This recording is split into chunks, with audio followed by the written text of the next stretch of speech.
भारतीय राष्ट्रीय राजमार्ग दिल्ली देहरादून इकोनॉमिक कॉरिडोर के निर्माण में किसानों की भूमि अधिग्रहण किए जाने के संबंध में दिल्ली देहरादून हाईवे किसान संघर्ष समिति के बैनर तले दर्जनों की संख्या में किसान कलेक्ट्रेट पहुंचे, जहां उन्होंने एनएचएआई और कंस्ट्रक्शन कंपनी के कर्मचारियों पर किसानों के खेतों में जबरन घुसने का प्रयास किए जाने का आरोप लगाते हुए डीएम को एक ज्ञापन सौंपते हुए कार्यवाही की मांग की है।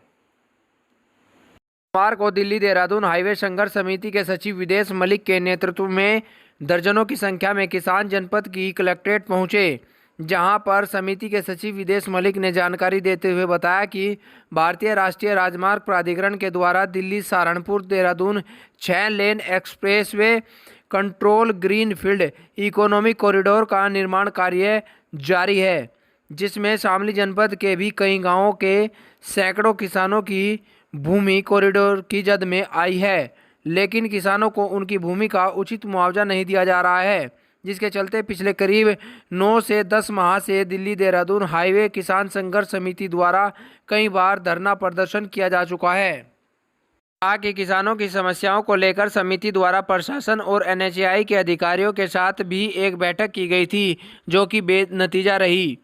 किसानों का आरोप है कि अब तक उनकी किसी भी समस्या का समाधान नहीं हुआ है, लेकिन एनएचएआई और कंस्ट्रक्शन कंपनी के कर्मचारी विभिन्न कार्यों हेतु किसानों के खेतों में जबरन घुसने का प्रयास कर रहे हैं, जिसके चलते किसानों में भारी रोष व्याप्त है, जिससे टकराव की स्थिति भी बनी हुई है। दिल्ली देहरादून हाईवे संघर्ष समिति द्वारा जिला अधिकारी को ज्ञापन देकर मांग की गई है कि जब तक किसानों को उनकी भूमि का उचित मुआवजा नहीं दिया जाता, तब तक कोई भी कर्मचारी किसानों के खेतों में घुसने का प्रयास न करे। यदि ऐसा हुआ तो टकराव की स्थिति उत्पन्न होगी, जिसका जिम्मेदार शासन और प्रशासन होगा। मेरा नाम विदेश मलिक, दिल्ली देहरादून हाईवे किसान संघर्ष समिति आई है आज ये ज्ञापन देने के लिए डीएम साहब को। इसमें हमारा संघर्ष पिछले 9-10 महीने से चल रहा है, आपको जानकारी है ही है। अभी एनएचएआई और प्रशासन और जो कंस्ट्रक्शन कंपनी है वो ज़बरदस्ती खेतों में घुसने की कोशिश कर रही है। किसानों में आक्रोश है, किसान उनका विरोध कर रहे हैं। तो आज हम मैडम को ये कहने के लिए आए हैं कि अगर ऐसा प्रयास किया गया तो टकराव हो सकता है, उसकी पूरी जिम्मेदारी प्रशासन की होगी। जब तक हमारी बातों का समाधान नहीं निकलता, हमारी समस्याओं का, तब तक कोई घुसने का प्रयास न करा खेतों में। कहाँ पे हुए थे, मतलब ज़बरदस्ती वाले मामले कुछ हुए कहीं पे? हाँ, ये एक तो बागपत में हुआ, बिजरोड़ गांव में, और हमारे यहाँ पर भी ख्यावड़ी में आए थे और हिरनवाड़ा में आए थे। वो किसानों ने विरोध किया, वापस कर दिए वहाँ से। तो ऐसा प्रयास ना किया जाए जब तक बातचीत से कुछ समाधान नहीं निकलता हमारी समस्याओं का। तो क्या मांग है अब आपकी? मांग तो हमारी सबसे पहले तो मुआवजे की मांग है।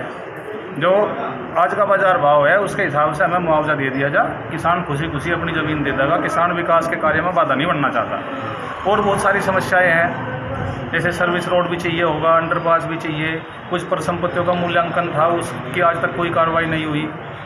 ये सारी चीज़ें हैं। और भी जो एक्ट के अनुसार हम ये कह रहे हैं कि जो भूमि अधिग्रहण एक्ट 2013 है उसके हिसाब से जो भी हमारा मुआवजा बनता है वो हमें दे दिया जाए। अच्छा, अगर सरकार आपकी मांगे पूरी नहीं करती है तो क्या कदम होगा आपका? कदम तो यही होगा, हमारे साथ में पूरा समाज जुड़ा हुआ है। बाबा जी आ रहे हैं, खाब चौधरी सभी किसान के साथ में। अगर ये अत्याचार करने का प्रयास करेंगे तो हमारे साथ में सारा समाज खड़ा है। भारतीय किसान यूनियन हमारे साथ खड़ी है।